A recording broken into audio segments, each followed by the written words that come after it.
Good afternoon. We're going to get started. I'm going to take a minute to go through the approach that we're going to take for the meeting. This was originally designed to be effectively a single purpose, a meeting to bring to conclusion the rulemaking process that was started a few months ago. Since then, there has been an additional item which will be treated after we go through the conclusion of that rulemaking process, which I'm sure all of you have noted is taking the form of the board considering both a rule, different, evolved from during the process of discussion around the original formulation of the rule, and the variance.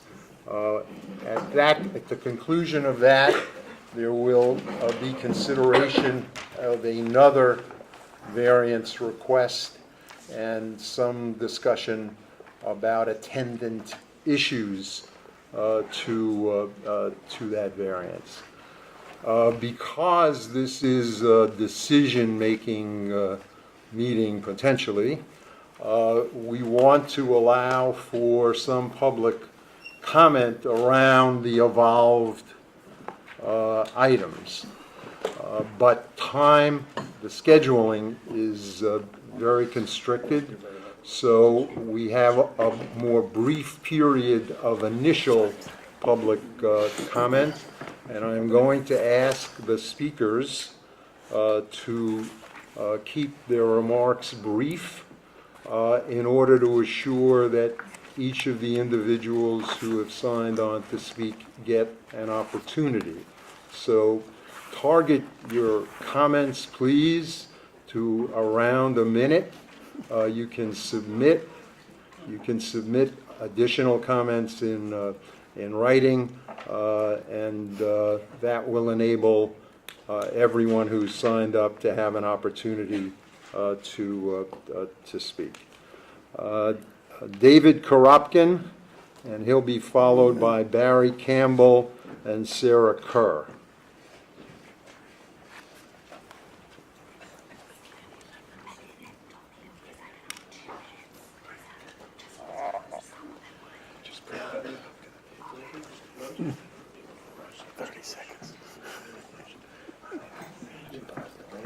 Good afternoon, everyone. Members of the Board of Correction. My name is David Koropkin, and I'm delivering the following comments on behalf of New York City Council Member Daniel Drum. I want to thank the Board of Correction for seriously considering the feedback submitted by myself and my colleagues of the New York City Council.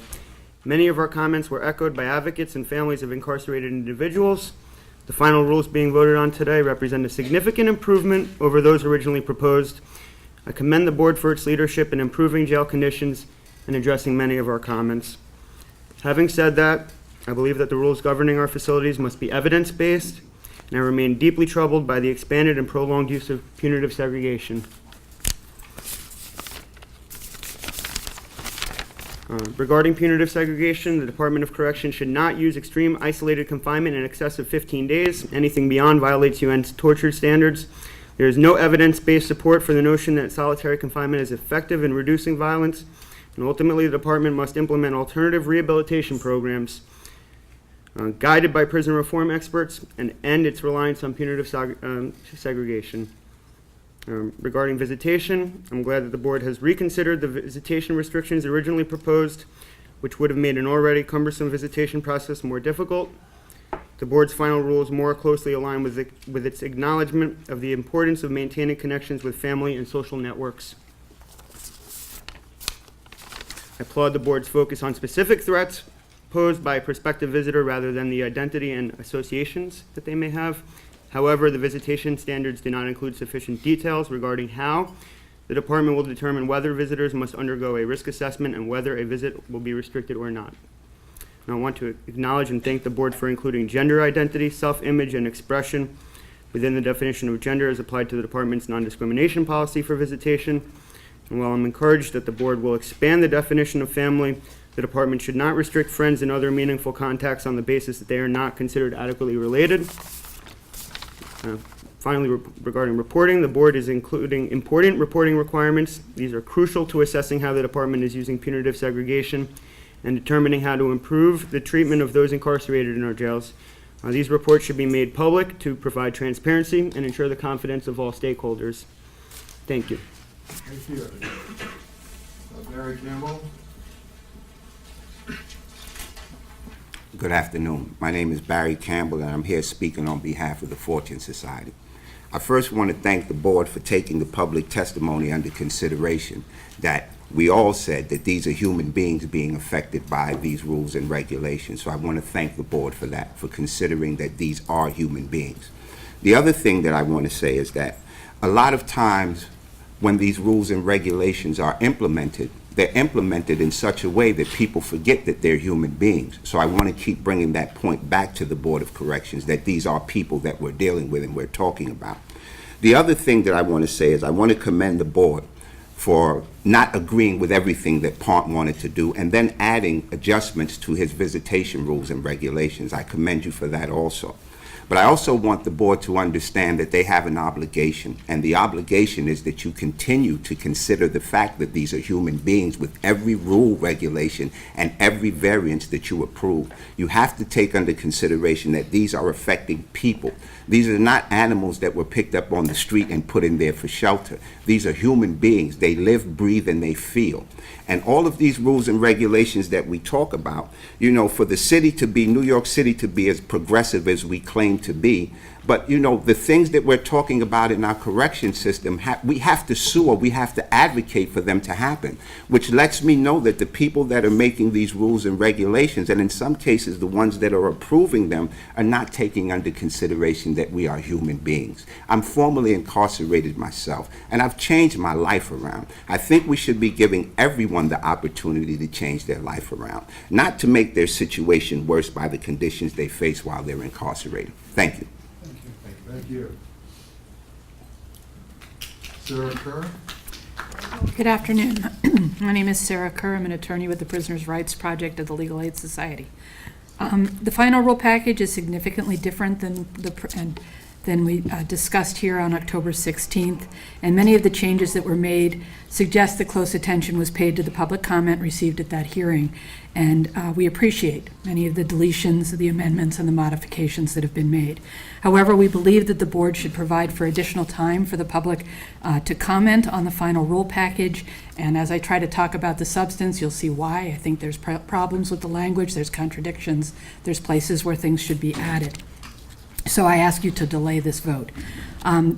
In terms of a punitive segregation and the original variance to the 7-day rule, if you look at these together, they do not impose any overall time limit to punitive segregation, and that's a huge move backwards. It's a huge step away from the 15 consecutive days that is in the Mandela rules.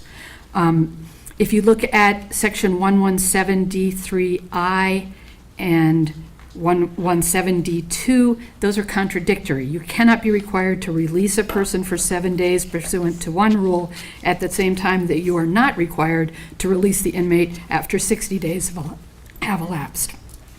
The final rule does include measures that would temper punitive segregation, but I think that they need more. The first of those is the review after 45 days. That standard should include what should happen at that 45-day review, that it should encourage time cuts, it should transfers to least restrictive alternatives, and a presumption of a transfer from punitive segregation unless there are reasons to maintain the individual in punitive segregation.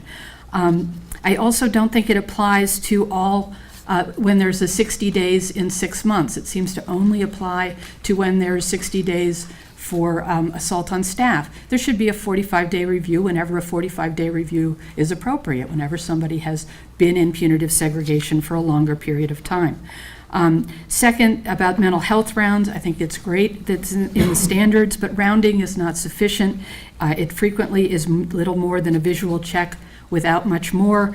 The board standard should at least provide for periodic mental health assessments that are out of cell and in a confidential clinical setting as required by state law in the state prisons. We agree with the implementation of programming, of course. However, the rule should mandate that this treatment be performed in appropriate confidential clinical settings and out of cell, and it is silent on those matters. I'm trying to cross out most of this. Reporting on punitive segregation, we agree that it's really important that this monitoring be done both for the board and for the department to understand what's happening in the jails. But there are many more data points that could be added here and that we would like the time to think about and suggest to the board. And also we would suggest these are all statistical requirements about a public agency and what's going on there. The standards should include that these reports be made public. Very quickly on visitation, the final rule package unnecessarily limits the right to contact visits for individuals in the city jails. State law does not require such substantial limitations and does not define permissible conduct in such a limited fashion. The board should modify the final rule indicating that the proposed permitted physical conduct is the minimum that may be permitted. If you changed it and said permitted physical contact shall at a minimum include a brief embrace, you would allow for flexibility in what can be allowed based on security concerns or individual concerns about a specific person. You allow for that type of flexibility in other elements of the final rule. You have that they may limit holding hands to over a partition. Doesn't say there's always going to be a partition. So that kind of flexibility should appear consistently in the standards, and you should review the rule and put it in other locations where it should be. I'm sure I've already passed my time. Thank you very much. Thank you. Next is Christine Japley, then Constantine Kahaya, and Zena Rendrick, I believe.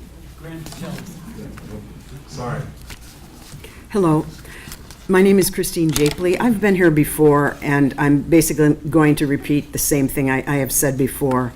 Rikers continues to torture people, and it should be closed. It will save money. Talk to Scott Stringer and Neil Barsky of the Marshall Project.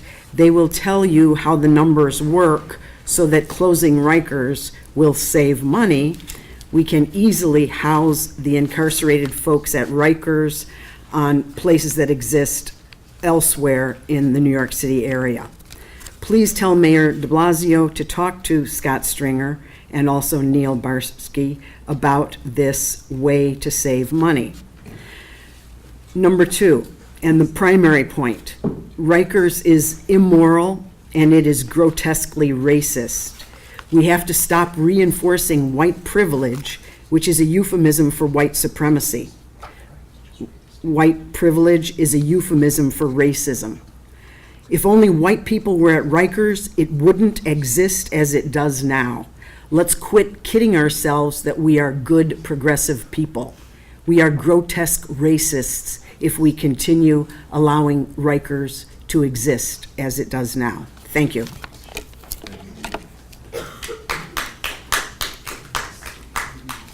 My name is Kahaya Constantine Dean. I have a conservative view of this issue. I have, as a mental health therapy worker, been servicing the populations of hospital patient clients who are doing the correctional department tour of these states, including Baltimore.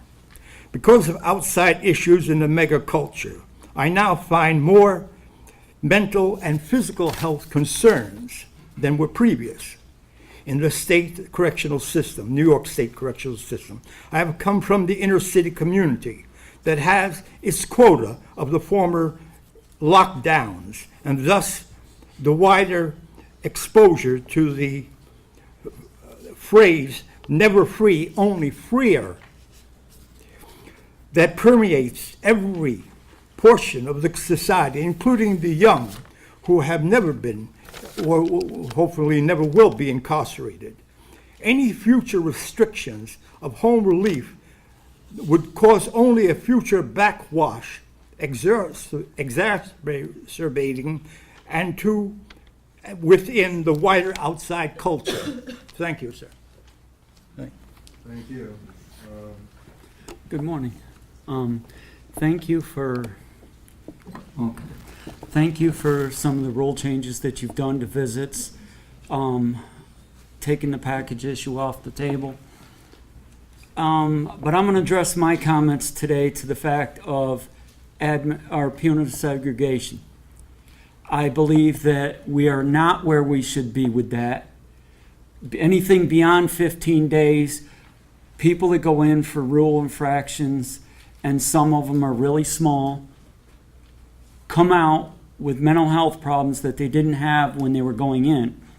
And I've sat back and heard some of my colleagues talk, and I know there's a couple of people here from Rikers Island that were shaking their head.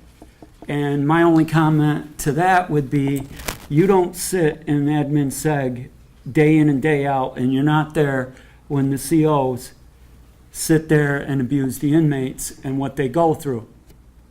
I think that to have them be able to keep you there and waive the 7-day stay outside of admin seg or punitive segregation is wrong. I think that coming down to 30 days was a move, but we need to go further with it. We need to be under what the Justice Department and UN suggests is the legal stay. Thank you. Deandra Khan, Carla Cubitt, and Jennifer Parrish.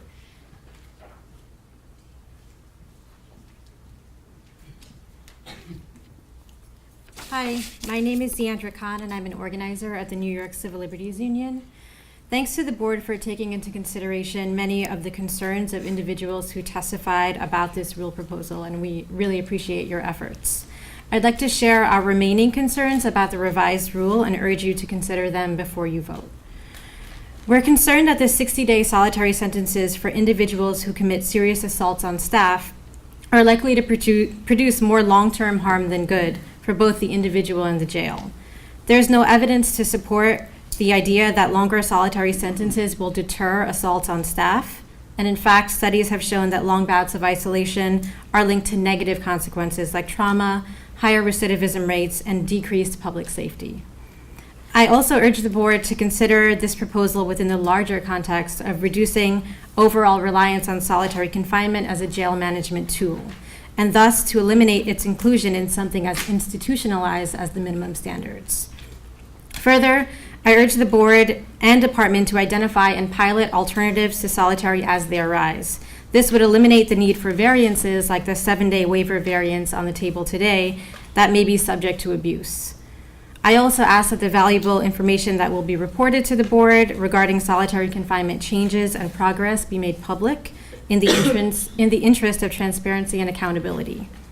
Finally, regarding visitation, the new proposed rule includes improvements, which we applaud. I'd just like to reiterate that use of restrictions like partitions should be individualized and tailored to a specific threat of harm based on facts. New York City should and can be a model for respecting human dignity while maintaining safety in a jail setting. I urge the board to consider these concerns as you vote today. Thanks for your time. Thank you. Carla Cubitt. Hi, thanks for giving me and everyone else the time to speak and have public comments. My name is Carla Cubitt, and I'm here today for Resist Rikers and I guess Jails Action Coalition. I've actually been to a couple of the shutdown Rikers protests in the past couple of months that were for Khalif Browder, if everyone are aware of that, who killed himself in Rikers. And I agree with what most people say at these protests to shut down Rikers, that is beyond reform, and to close Rikers. Even this Board of Corrections, if that could be abolished. I don't know what the alternatives are, but you know, as Jails Action Coalition had a rally yesterday at City Hall on behalf of rape, that the rape is out of control. We all know that Rikers is one of the 10 worst prisons in America, and there's no oversight. So I would think, as far as visitation, I've actually been visiting someone there the past few months, and it's a profit for prison. But I would think, for regulations, that if you're going to have the guards are even worse than prisoners. You have to worry more for the guards than yourself, because the guards are out of control. There's no oversight in that place. So if they were to remain in business, maybe put body cameras or something, because at these protests, the shutdown Rikers protests, they say it's like a torture chamber, a concentration camp. It's a slave plantation, and it's been compared to Abu Ghraib. I don't know how you say it. And there's no oversight in the place. It's just a free for all. So I personally would just hope that it would be shut down. Thank you. Jennifer Parrish? Good afternoon. Thank you for the opportunity to testify today. I urge you to vote against the final rule and the variance for the reasons that are delineated in the Jails Action Coalition letter, which was submitted to the board yesterday. While I oppose the critical provisions in the rule change, specifically the 60-day solitary confinement sentence and across-the-board restrictions to contact visits, I appreciate that the board considered the public testimony and written comments and significantly modified the initial rule in response to some of those expressed concerns. I hope that the board will give the same thoughtful consideration to the variance, which was requested only yesterday by the Department of Correction.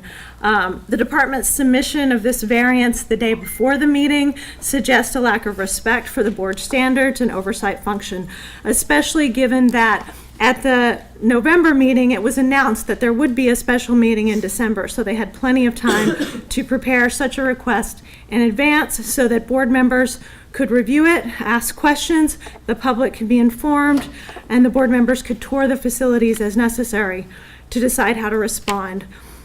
This failure to plan ahead and presenting it to the board is also much more evident even in the failure to plan for the GMDC facility.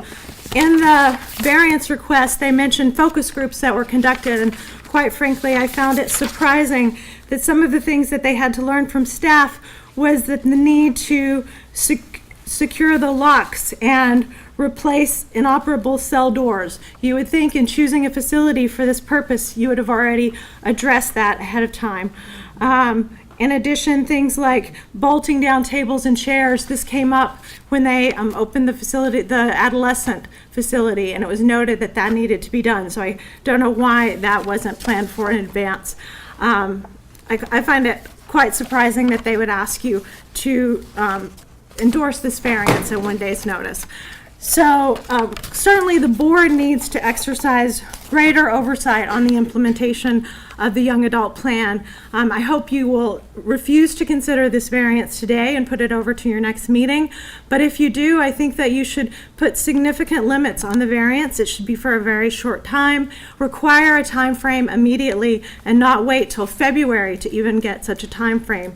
You should also look at the conditions in which they're considering placing some adolescents in these more enhanced restrictions and determine whether they actually meet the board standards, such as recreation, law library, religious services. We spoke to a person who was in the NYC restricted housing area there, and he complained that in some ways it was worse than the box, because in the small area that they're allowed out, they don't have outdoor rec. He didn't get religious services, and he had been in the punitive segregation unit for about 2 years, and he said some of the conditions at NIC were actually worse than the box. So the board needs to provide much oversight for this plan to actually come into being, and specifically they mentioned having escorts completely in this facility, so that means that you need to monitor whether people get to medical and mental health appointments, because we know when you rely on escorts, which are frequently inadequate, people don't get those services. Thank you very much. Thank you. Stevie Whitlock, Riley Doyle Evans, Angel Castro.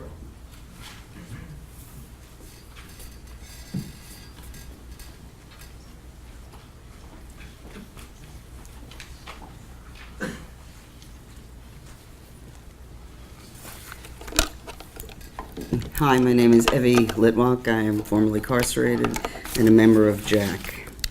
When I think of Rikers, and I sit in this room, I sometimes feel like Rikers is part of a huge problem across the United States, and the way that it's handled in this room seems at odds with the general trend going on in America in terms of reform. We battle. I've been here a year, and I feel that we battle for incremental changes, and that what you're being asked to do, what the mayor wants and you're being asked to do, and Doc's wants, is regressive. We're going backwards in a country that's going forwards. The only way we seem to make any progress, quite frankly, is not through the Board of Corrections, but lawsuits. Lawsuits about solitary confinement, lawsuits about sexual violence are the way we seem to be able to negotiate or wrestle away some control from you. And if that's the way we have to go, we will have to. There's a movement in this country around jails. Started in California, no new jails. People in San Francisco yesterday, the proposal to put up a jail was voted down by the Board of Supervisors, and they decided to allocate $215 million for mental health services, community services, and not to put up a jail. The same group is doing the same thing in Los Angeles, Seattle, Spokane, and in Iowa City 2 years ago. Commissioner Pont once said there are no new models. So I Googled jail reform, and much to my surprise, I could have spent another week reading about every new proposal that's going on in different jails in the city. 1 year ago today, we passed the ESHU. You were given certain information on which you voted, including the 3 new people Mayor de Blasio appointed, to approve it quickly. Since that time, you have asked for the data that led you to put up the ESHU hasn't come to fruition. What they said a year later is not accurate. This is your second proposal, that you're being told certain facts, and I guarantee you a year later we'll be sitting in the same position because you are going against the trend. Jack met with members, with the new members a year ago, where you said you would do nothing until you had metrics, numbers, benchmarks. In all the meetings in this last year, they are recorded, they are online, and I went through them, and you asked questions of Commissioner Pont and other people. You asked questions that number in the hundreds, to which you got answers. I don't know, I'll check it out, we'll get back to you. So just to give you one example, there were 22 people that were supposed to be violent. 3 were described as violent. We asked for the 19 others. I'm sorry, but I just want to finish. 19 others. To date, we have never got a response. I'll conclude by saying this. You have not yet got a straight answer. And yesterday at the City Hall, I think Lori Cumbo was ready to hand them their hats when they couldn't answer a single question. How many people are here? How many people are there? How many this? There wasn't a single answer by the docs, and the reason that this shouldn't pass is because either they don't know or they don't want to answer. But that's not a reason for any situation to go on like this. You leave the advocates one choice. If we can't fight you on this like this every month, every week, every day, then we have to put a ballot before the voters to close Rikers. And that's something that I think we have to deal with. Because if you won't deal with being a more progressive and less regressive board, then we have to take matters in our own hands. Thank you.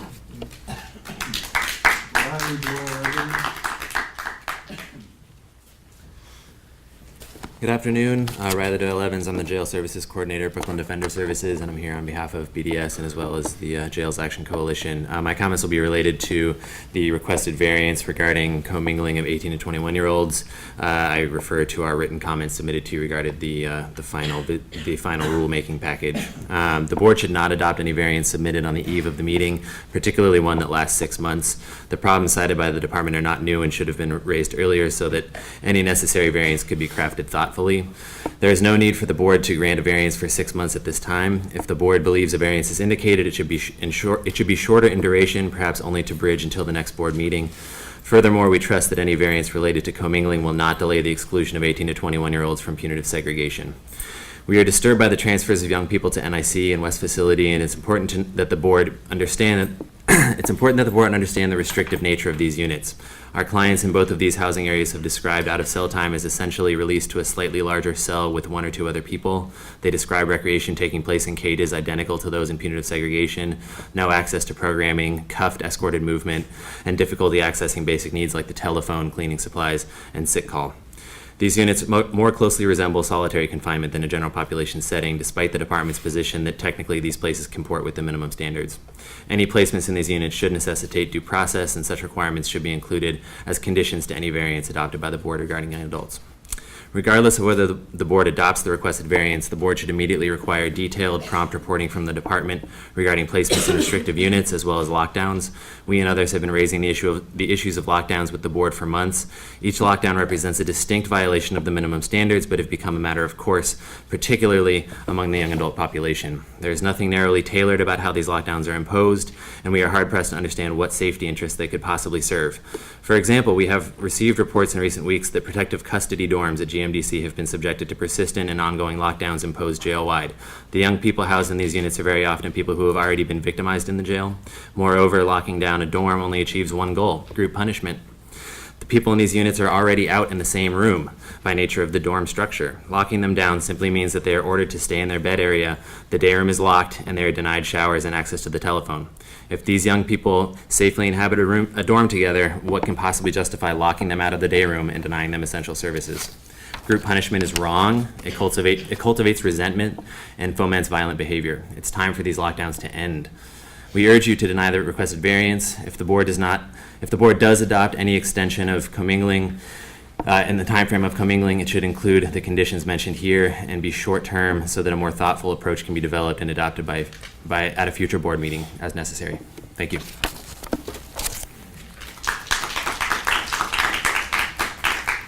Do you want to comment now, or do you want to? No, actually, I wanted to make sure you understood. In deference to the chair's request that we make this on book, and contrary to many of the comments that have come already, we'd like to just be placed at the top of the list for the next comment section. Thank you. So, again, this comment period is specifically in relation to the proposed rule change and the proposed variance. We'll make some allowance after those are considered by the board for other comments. Tanya Krupak,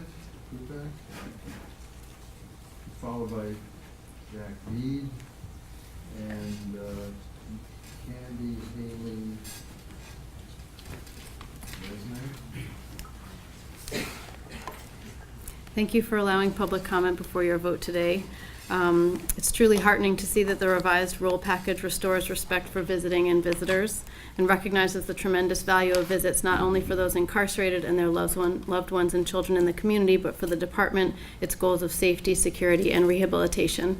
We commend the department and the board members for not only meeting with so many of us, but for listening. It seems you heard our collective voices of children, families, faith leaders, providers, formerly incarcerated people, and correctional professionals, and wisely changed course. We also thank you and the department for not moving to get in line with other large jail systems that place extreme burdens on visitors. We are proud to be New Yorkers in a city that recognizes the value of visiting and of family ties. Many other jails around the country traumatize children by offering only non-contact glass visits and still struggle with contraband and violence inside their jails. Thank you for keeping New York City out ahead and maintaining contact visits, including exceptions for children who need and deserve to have a different kind of visit with physical contact to support their developmental and attachment needs. With visiting largely maintained, it is time to get to the important work of improving visits. I sincerely hope the department will continue its unprecedented visiting working group, as there is much that can be done to improve visiting. Yesterday, at a city council hearing on issues facing women at Rikers, it was estimated that perhaps only 4% of the 36,000 annual child visitors to Rikers are visits to mothers or women. This is striking and sad, given the higher percentage of incarcerated women who are mothers than incarcerated men who are fathers. Many concrete infrastructural and procedural changes have been identified and recommended by the visiting working group, as well as recommendations for officer training, steady post assignments in the central visit house and facility visiting rooms, reducing the number of searches, and improving communication to visitors in advance of arriving at Rikers about allowable items, hours, and more. I look forward to working collaboratively to improve the visiting experience for all involved and affected by it. Thank you. Jack Beebe, I think is here. Do I have that right? No.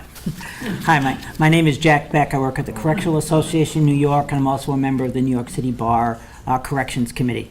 I'm just going to focus, because of the limited time, on two items. One is that you, under the rules, you're allowing an extension beyond 60 days over in a 6-month time period.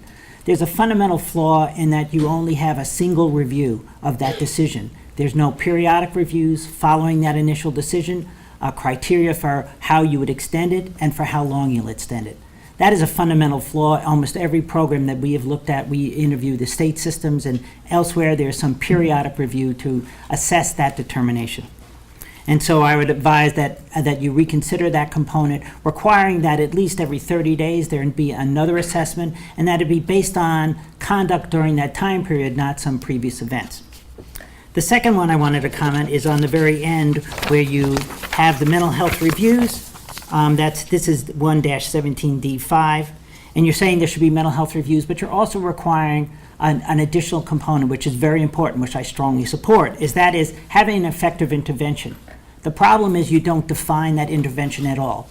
It's an unusual day today for us that are advocates for on solitary confinement. There's a new New York civil liberties settlement. They have spent 70 pages detailing what kind of interventions have to go on if you're going to have an intervention. There are some very basic elements. How often is it going to happen on a daily basis? How many times a week? What is the length of the sessions? What is the requirement of the staff? Are they going to be out of cell? Is there going to be confidentiality? And what are the staffing requirements? You're essentially silent on this. And the problem about that is normally you don't extend time when you don't have programs implemented. We've had this problem here. We have testified, both the Correctional Association and the New York City Bar, about urging that there be interventions that are effective, and they have to be defined. Essentially, you're giving them an indefinite extension of solitary with a hope that they might have some intervention, and you don't require what's needed for that. I urge that you do that. Thank you very much. Candy Haley. Hello, happy holidays and season's greetings. My name is Candy Haley Means. I'm a solitary survivor. I know I have 1 minute, so I'm begging and pleading that you end solitary confinement altogether. It's a miracle that I stand here today. I still don't know how I'm here after surviving over 3 years in solitary confinement. It was absolute torture. I mean, if you're the type of person that does not like to take showers, that does not like to brush your teeth, that does not like to go outside, that does not like human contact, solitary confinement is perfect for you. But other than that, it's absolute torture. I was ridiculed, dehumanized, tortured, called baby killers, murderers. I knew I was innocent of my crime. I knew that I never committed the crime, but I try to kill myself every single day because just being in solitary confinement was absolute torture. That's the only way I could describe it, is torture. And I'm here today begging that you just end it altogether. My sister used to come visit me, and they used to say that she gave me contraband. She's never given me contraband. There's cameras all over the visiting area. And in addition, I was put in solitary confinement because I allegedly had assault on staff. There's cameras throughout the entire housing area, and they could see that the officer attacked me. So putting people in solitary confinement for assault on staff, that doesn't solve anything, because that's exactly why I was put there, and I never hit the officer. Please take my words into consideration. If you do, you're saving someone's life. Like I said before, it's an absolute miracle that I'm here. I'm begging and pleading for everyone in solitary as well as their family members. Only God can judge us. The officers cannot judge us, and that's what they do. They put you in solitary, and they treat you like an animal, like they're God. Thank you so much for listening to me. Thank you. So we're now going to move to consideration and discussion of the limited variance VOC minimum standard 1-17. I think procedurally, the way for us to deal with it is to have it moved and seconded and then have a discussion. So would someone move it? I need a second. Sir, no. No second. I'll second. Okay, so now this is open for discussion.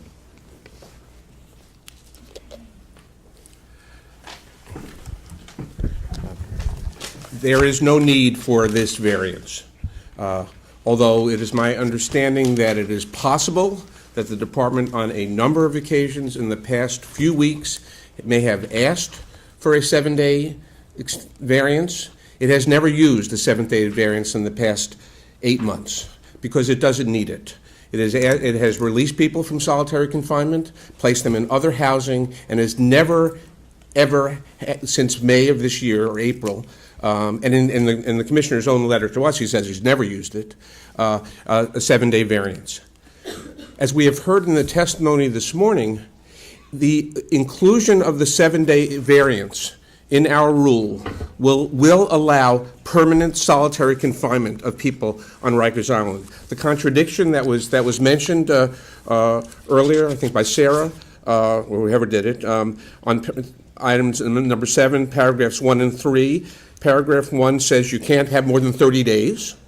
And paragraph 3 says that after you've served 60 days in solitary confinement, you can serve without being released another 60 days. These are contradictory.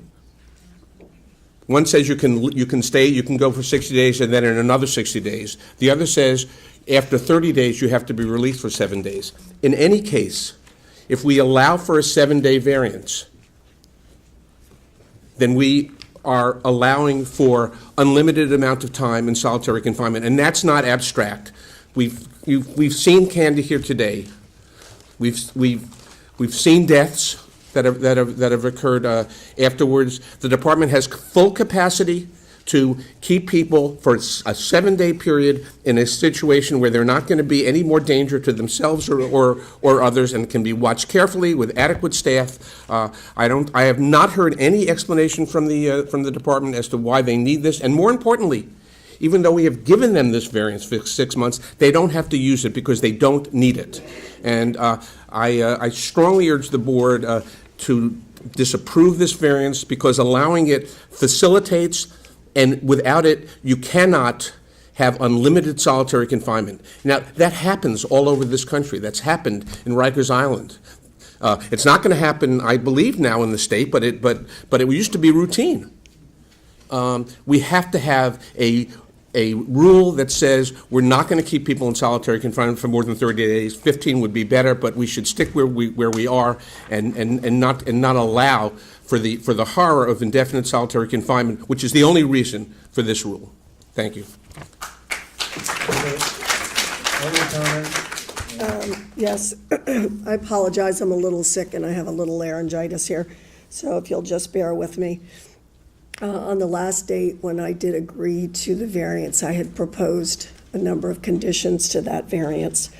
And as it comes up today for essentially an extension of this variance, I've learned a great deal in the last, I'd say, 5 or 6 days. I've learned that as a result of the department's plans regarding young adults, to slow down the young adult plan and actually move young adults into NYC and West facility, but NIC in particular, which has been closed for a number of months, I, through my field staff and central office staff, I've much better understood how NIC actually operates, which is a highly restrictive unit, very much like Riley Doyle said, not unlike it, in some ways worse than punitive seg, but certainly very, very restrictive. So now that I know that there already are alternative housing to punitive seg, that at least in some ways might mitigate some of the harm by the extreme isolation in punitive seg, I find I can no longer support that there be a waiver for the 7-day variance. The intention all along was that it would only be needed for a very few cases, and certainly from what I've learned the last 5 or 6 days, there are many facilities, including West facility, Manhattan House, and NIC that allows that level of security. In fact, that's why it's preferred to the enhanced supervision unit, we've learned. Other comments? I voted for this the last time. This is this commission has shown great leadership in addressing punitive segregation.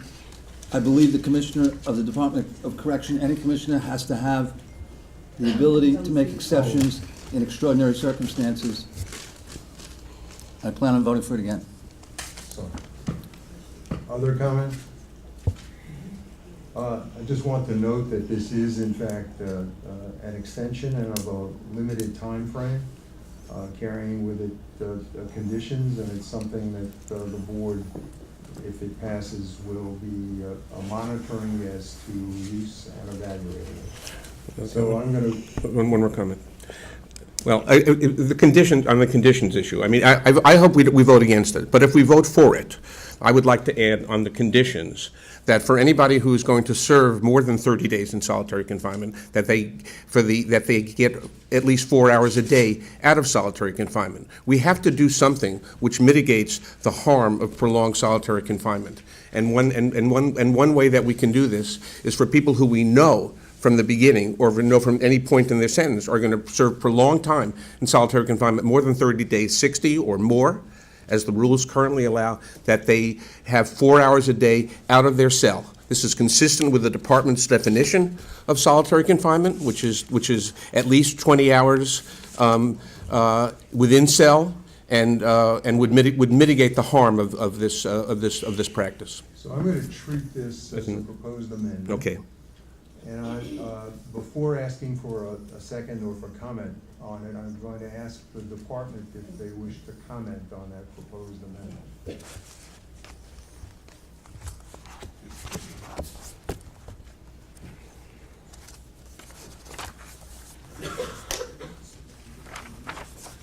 Good afternoon. As we've said before, we've been very open in this process that we would explore every legitimate opportunity to create safe alternatives to punitive seg. We probably have the best by numbers of days and limits on us on who we can put in and how long. I mean, somebody mentioned the state system, right? Look at what the state just signed off on. I'll take that. You want to bring that to New York City? You don't want to. So, right, that's what I mean. Right. I think we've done really good work. Yes. So all we're asking is for a limited period until, as Judge Hamels talked and said, we'll develop safe alternatives. We don't have those safe alternatives now, and it's really important for the limited times, and I believe we've used it twice now, just recently, that it's just important to have. I don't think we've overused it. I think it's a necessary tool, and then we all can get together and find out, okay, we're not going to use that anymore, but we have safe alternatives that's going to serve us all, and that's really all we're asking for, is a time to get those things in place. Just put a fine point on it, though, Commissioner. The proposal that Dr. Cohen is for a mandatory 4 hours for that 7-day period. I'm summarizing it. You're saying that's not a good idea. At this point, Well, I was saying anytime somebody's going to serve more than 30 days, that they get 4 hours. So it'd be 60 would also be 4 hours. But just during the 7-day period? Well, no, well, they didn't know the 30 that was going to be the other 7. This would be 7 days. In other words, in this case, the person was sentenced to 30 days. What I'm saying is anybody who's sentenced to more than 30 days should get 4 hours out of cell. In this case, For how long a period? for however long they're serving. Okay. Yeah. So So, it's I a guess, 7-day waiver. right, so two issues. One is those inmates would be the most violent, so it's really serious I infractions. understand, I just wanted And- you to respond directly. And so taking those inmates out of cell for 4 hours a day in the environment would be very difficult. But I'm sorry, it wouldn't be, yes, No, no, it's not, honestly, I just wanted the department head But just to in- comment. You can. Right. you yeah, can- okay. I'm gonna ask for a second now, and then we can have discussion. Is there a second to Dr. Cohn's proposed amendment? I'll second it, but I don't follow what the commissioner just said.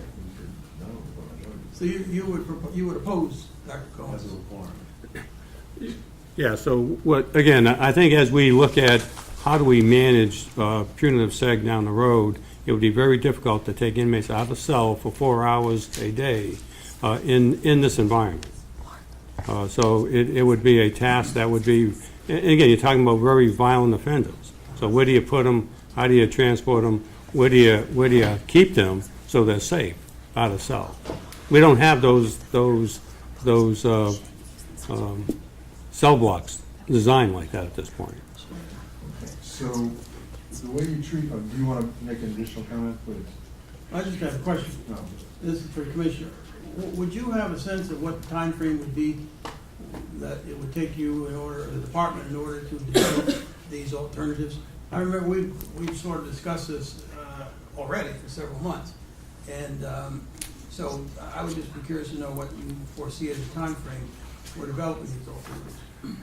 So for a lot of it is physical plant, the physical structure of the buildings that we're in. So whatever we do is going to require a good deal of modifications to what we currently have. And then we would want a lot of people at the table, meaning we'd like to have all the participants, everybody would want to have an interest on what does that look like. So whatever we design, we'd like to have everyone say, okay, that makes sense, that's safe, it's not punitive seg, and it gets us all where we want to go. So, a time frame would be, hopefully we can agree on the concept, because we have to do that for the young adults anyway, so it would be similar in design, and then proceed with the construction and modifications from that point on. And when would you see that process starting? Well, it needs to start soon, so right after the first of the year, we'll be looking at the secure units for young adults, and that could just, excuse me, just be a spin-off of that.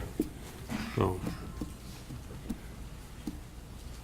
the way this works is we vote on the proposed amendment first. If I remember Robert's Rules of Order. In fact, just one comment to Derek's point. I mean, we've had some internal discussion on this on the board, and actually, when the notion that I agree that the department does not have the capacity to do this right now, but as a goal within a certain time frame for the board to say, for people who are going to be kept in for longer periods of time, that they have more hours out of cells seems like is I think a reasonable approach. While we're still sentencing people to very long periods of time in solitary confinement, these rules do allow for people to be in for unlimited time, as far as So, Commissioners, as I understand what Dr. Cohn is proposing, that a part of your planning be focused on this question as well as finding alternative residential. yeah, so absolutely. So the plan not only is how do we house them, but how do we program them in this environment, which is a question that a lot of systems are answering at this point. And consistent with what Mr. Cephas has raised, the time frame for the development and discussion with the board is over the course of this next year. Yes. So, Well, how does that square with the fact that the variance only exists for 6 months? Well, I think we would want to see I progress. don't understand how the two work together. I think we would want to see progress. We would expect to see progress, and the variance is timed, I think, so in fact to achieve some degree, significant degree of oversight and reporting on development and implementation. I don't think we foresee some magic date where everything will be transformed, so that within the time frame of the variance, the expectation is that the department would be reporting on the development of these plans and what they're going, the end products are going to look like. Is that a fair description? Yes, absolutely. So, so would you consider that as an alternative to an amendment which you seem to say couldn't be implemented anyway? That within 60 months, six months, we will We get a would see some, report, which would include a extended time out of cell while people are in solitary confinement. That's part of what's being reported on. Yes, yes. Well, I guess the sense of this is within a 6-month report on the development of these alternatives. Yes. Yeah, is my mic not working? I've I've been turned off. Your voice is not working. Your voice is not working. Cut off on this. I guess I'm meant to be silenced here. I know in some of our small committee meetings, we've discussed a number of other possible conditions which maybe we could consider. I think in light of what I know now about alternative housing, I don't believe it's necessary. For those of you who might feel it is, some of the conditions that we had discussed is giving the commissioner 4 months, at which point the department would have to provide the Board of Correction with a plan providing details on an updated disciplinary system reflecting punitive seg reforms and alternatives, prevention and elimination of the use of longer-term punitive segregation, that being 30 days or more, alternative secure housing and programmatic components, and a timeline for compliance. We also discussed that in each request for a waiver made to the chief, the department must evaluate and document that there is no other available or appropriate less restrictive housing, now that we know there are some. So those were other conditions that we had discussed, and then Dr. Cohen is adding additional one about 4 hours out of cell. Well, it's true that there were lots of discussions, Right. and what's before us is what evolved out of those discussions. Frankly, the difference between the 4 months or 6 months. The point is that we expect to get concrete plans with clear goals and timetables. The variance, frankly, I'm not crazy about short-term variance periods that have us chasing our tail. 6 months seems like a reasonable time frame to give for a variance on this rule, which, as the Commissioner and Dr. Cohen have noted, is rarely invoked, and 6 months seems a reasonable time frame to expect to have a concrete plan or something that is moved substantially in that direction. So I'm assuming, Dr. Cohen, that you're not putting it forth as an amendment now, that you've made the point, because it can't be, we'd be voting on an amendment that we can see can't be implemented at this point. So I'd like to call for a vote on the. Hold on a second. I'd like to better understand why it can't be implemented. I mean, you're just saying it can't. I'd like to understand that, because I don't quite get it. I thought Dr. Cohen also acknowledged that. Well, I think it's a reasonable question, Dr. Champion wants to ask. I mean, this, you know, there are within the current unit where CPSU is held in GRVC. Several years past, there was a program where people got hours, you know, many hours a day out of cell. It was a special. It was an RHU, but it was a CPSU unit, and they had there are, you know, areas within that cell block where people could have programs. So it is doable. It would require staff, and it would require a program to do it. So I think it's reasonable to answer, you know, why it can't be done right now. I mean, I would, you know, agree to, if you agreed to do it within a few months, that would be reasonable. But the notion that it's not doable without some major change, I don't see that.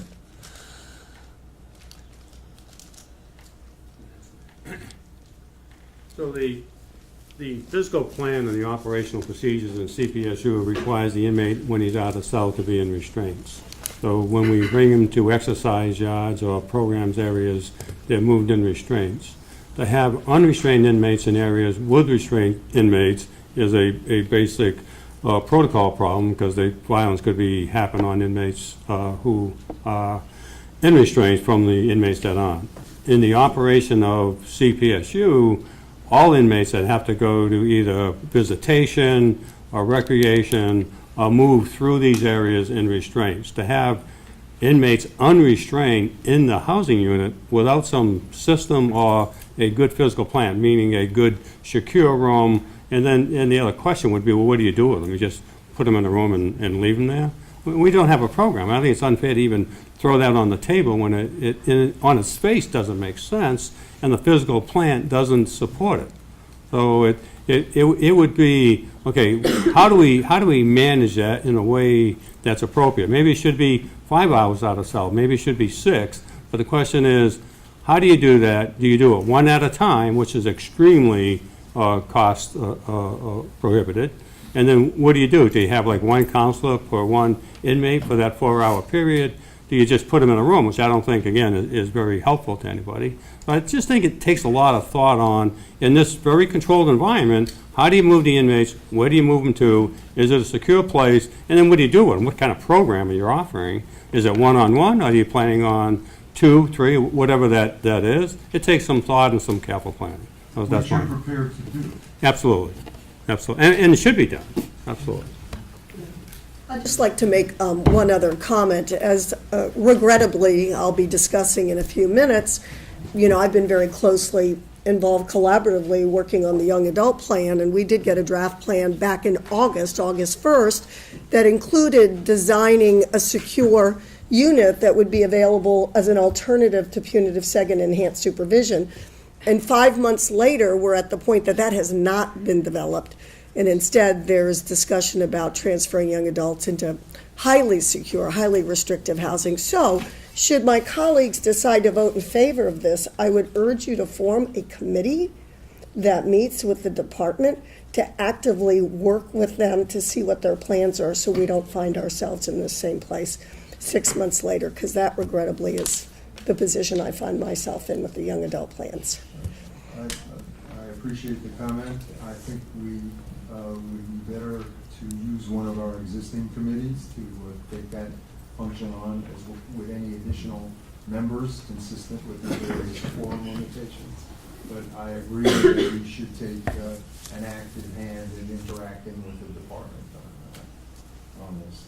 So now I'm going to call the question on the variance that's before us, because I think on the approach of time out of cell, there's a cord that we need to see a means of achieving this, a plan to do this, and we expect to get that from the department as part of the work on related to the overall variance. So could I call the question on that? So I just have a question.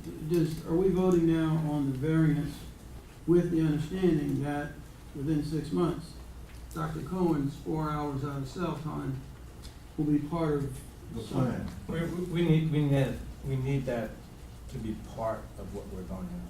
Yeah, it needs to be built in, because I don't want to come back in 6 months and hear we need another 6 months.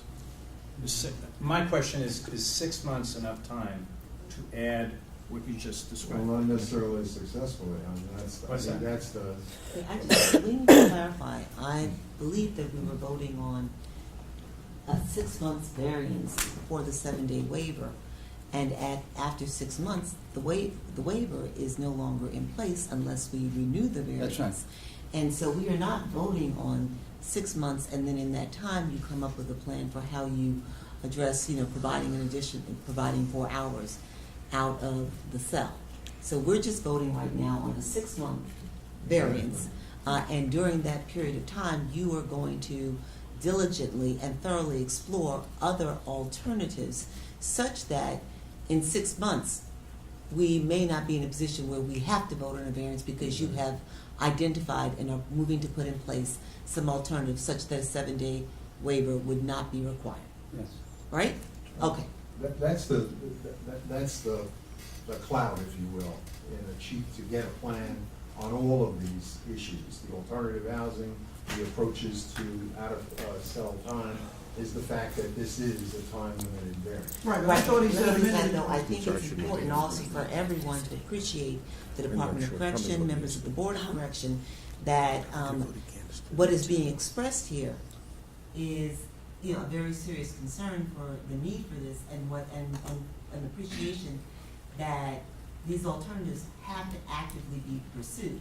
That we're not sitting here, and if we determine to vote in favor of this variance, that we expect to be back here in 6 months, having a conversation yet again about the need for the variance because alternatives have not been pursued. Fair? Okay. But I thought the commissioner said a minute ago it would take him at least a year to develop the alternatives. So if you did say that, then we're, unless I misheard you, then we're gonna have to renew the variance in 6 months. But we, Correct? I guess. Or not. No. Or not.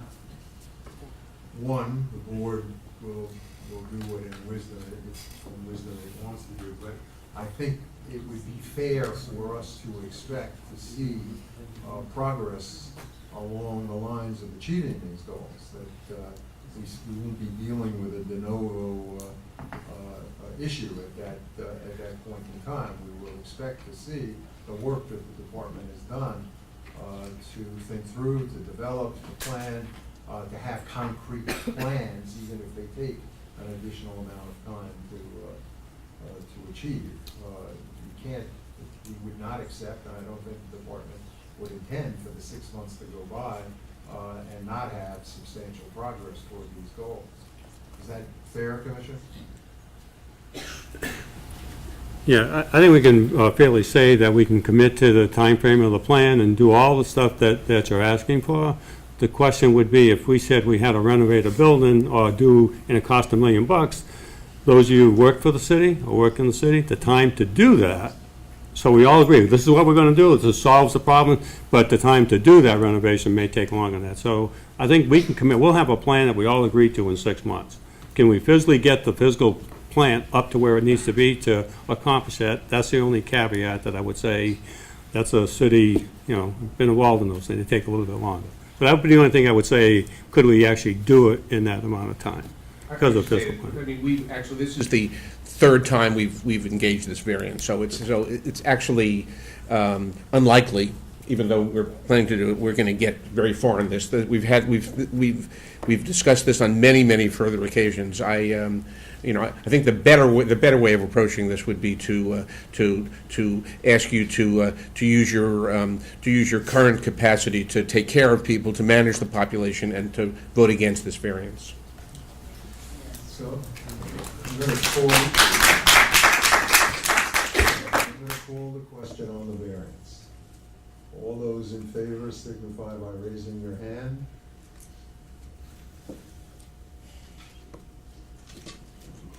5. All those opposed? 3 opposed. So the motion is carried and the variance is in effect for 6 months.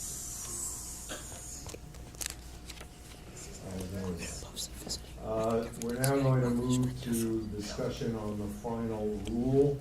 I'd like to take the same approach. I'd like to have someone move it and second it, and then have the discussion.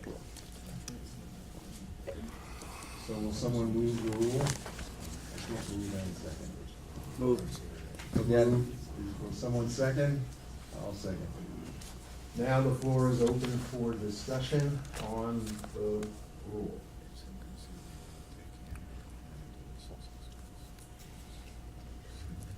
Any discussion on the rule? Okay. I'll call the question on that. All those in favor of the... Actually, Stan, I think I would just say something before you call the question. It's not so much, I guess it is a little bit of a discussion. As you all know, this has been a long, arduous CAPA process that we've been engaged in. And I think we've been fairly well informed. It's been extremely collaborative with our colleagues and Board of Correction staff and working with the Department of Correction, we've heard and considered, we had a very moving public hearing at which we considered very compelling arguments and evidence that was presented and revised accordingly. The position I find I'm in is today, I've heard some comments that are really valid comments, some written comments and some really valid oral comments based on the published rule from last Friday. And by voting today, I don't feel that I had sufficient time to really consider those, including some from Sarah Kerr, that there are some built-in inconsistencies here. And some of you have mentioned, the idea that we have this whole definition of family, which I certainly was a big proponent for, but that's because we had the visiting profiling section in, and that visiting profiling section is out now. So you always want to be more thoughtful and more deliberative when you make these decisions and promulgate regulations. So, of course, my preference would be to delay it till the next board meeting. I'm not hopeful that would want to delay this any longer, but for those reasons, I really feel like I'm constrained not to support it. And I think the other point I would make is there's a sense that we're rolling back a lot of the reforms that we had accomplished with adding 60 days for assaults, a 7-day waiver, and now young adult, transferring to highly restrictive.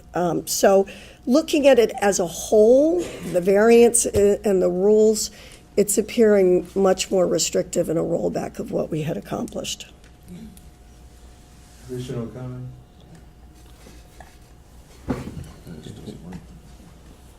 It's out. That's okay. Yeah, I just want to talk about. I felt like the revised rules that we put forth were a good way of moving forward with really saying that someone who commits an assault on staff, there ought to be a way we ought to hold them accountable. And I felt like that was in there. But then we get the 7-day waiver request, and it seems like we are circumventing the rules that we put forth with punitive seg. We're circumventing all that has gone on so far about punitive seg and the reforms and the rules. And it just feels like, why are we going through this? Why are we going through this process now? Because the vote we just had, basically, this doesn't even matter anymore. Because someone who's in punitive seg gets out for 7 days, commits any infraction, they can be put back in punitive seg as a result of that. And I felt like this rule, if somebody committed a serious offense against an officer or his staff, even if they were out for the 7 days, that this rule gives the department the ability to put them in punitive seg beyond 30 days. And I just feel like the reforms, the rules that we put forth, we're moving backwards. Yeah. Well, relative to the rule that we were given by the department 9 months ago, this is clearly much improved, and I am, as we all are, I think, very. We're glad that we can report and publish a rule which does not have in it the kinds of restrictions on visitation which would be shameful. But that's not an accomplishment. That's sort of we've sort of put our hands up on a dike and kept bad things from happening. It's better than we let it go through.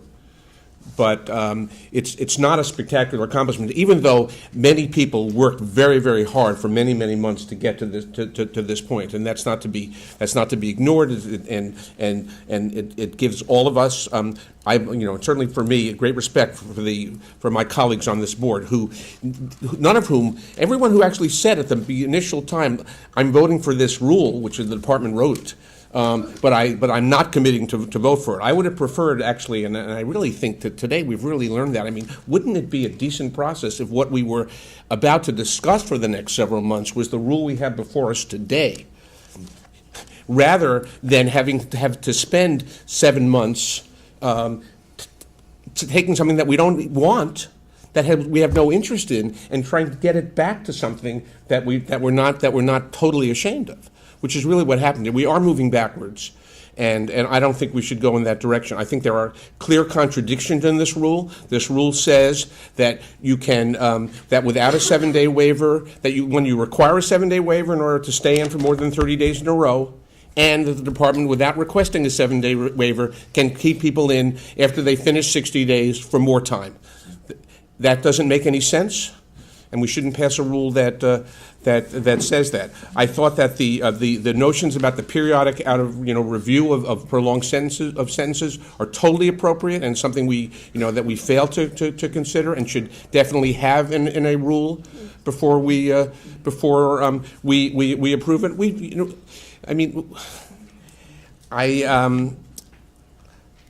I don't think that that the Board of Correction should enhance the current punitive nature of the system, and the way the rules are written on 60-day on the issue of 60 days, which say that if someone has spent 60 days in solitary confinement right now, based on the way they behave during those 60 days in solitary confinement, they can spend additional time in solitary confinement, is terrible, and will lead to prolonged solitary confinement for people who talk to us in this room today, people who died outside of Rikers Island, but because they spent 3 years in solitary confinement. The notion of people spending hundreds of days in solitary confinement is not a weird, a random and unusual thing. It is common. It's been the practice of the department to do that, and this rule will facilitate that. So I do think that we've achieved a lot more than what we would have if we had adopted the rule that the department proposed to us. I hope that in the future we debate our own rules. We consider the department's petitions. We're required to do that by our own rules, but we don't use that as the basis for how we protect everyone who works in the jails. If I may just ask Commissioner DuPont to respond, because I feel like this conversation has somewhat clouded and confused the rule, and I need to understand it a little better. So if you can come and clarify, and as you come to clarify or bring someone forward to do so, I just need to have it be said that everyone sitting up here on this dais has issues and concerns about punitive seg and the excessive use of punitive seg and people staying in punitive seg for extended periods of time. There's not one person on this dais that has not raised these issues and these concerns and has not voiced them. And what we have sought to do is to try to both address the concerns as they've been presented by people who've come before us, the concerns as it speaks to the inmates, their mental health, and their well-being. But we also appreciate that we've also got to make sure that we are working to ensure the safety of the workforce there, correction officers. And unfortunately, we find ourselves in a situation where one is being pitted against the other, then rather than trying to figure out how do you get to a better place for all parties concerned.